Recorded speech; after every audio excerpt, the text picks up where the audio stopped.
गोव्याची ट्रिप जिथे लोक आनंद घ्यायला सुट्ट्या घालवायला जातात, तिथेच सावंतवाडीतल्या एका हसत्या-खेळत्या कुटुंबाचा इतका भयानक शेवट का झाला? एका बंद खोलीत असं काय घडलं, ज्यामुळे बापलेकाला आपला जीव गमवावा लागला? नमस्कार मित्रांनो, सिंधुदुर्ग जिल्ह्यात आणि संपूर्ण गोवा सीमेवर खळबळ उडवून देणारी एक अत्यंत धक्कादायक आणि गूढ घटना उघडकीस आली आहे.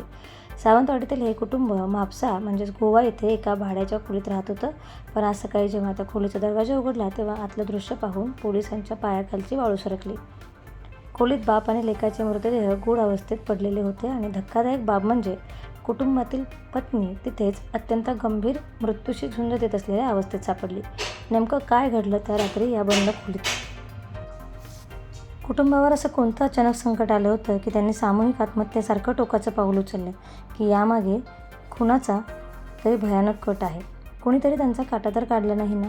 ही आत्महत्या आहे की अतिशय सुनियोजित घातपात? या प्रश्नांची उत्तरं सध्या तरी कोणाकडेच नाहीत. पोलीस या प्रकरणाचा कसून तपास करत आहेत. सध्या पत्नीला रुग्णालयात दाखल करण्यात आले असून ती शुद्धीवर आल्यावरच या मृत्यूच्या गूढ रहस्यावरून पडदा उठणार आहे. या काळजाचा थरकाप उडवणाऱ्या घटनेवर तुम्हाला काय वाटतं? कमेंट्समध्ये नक्की सांगा आणि या प्रकरणाच्या पुढच्या थरारक अपडेट्ससाठी चॅनलला आत्ताच सबस्क्राईब करा. नवनवीन बातम्यांच्या अपडेट्स सर्वात आधी मिळवण्यासाठी आमच्या मराठी न्यूज लाईव्ह या चॅनलला सबस्क्राईब करा व बेल आयकॉनला हिट करायला विसरू नका.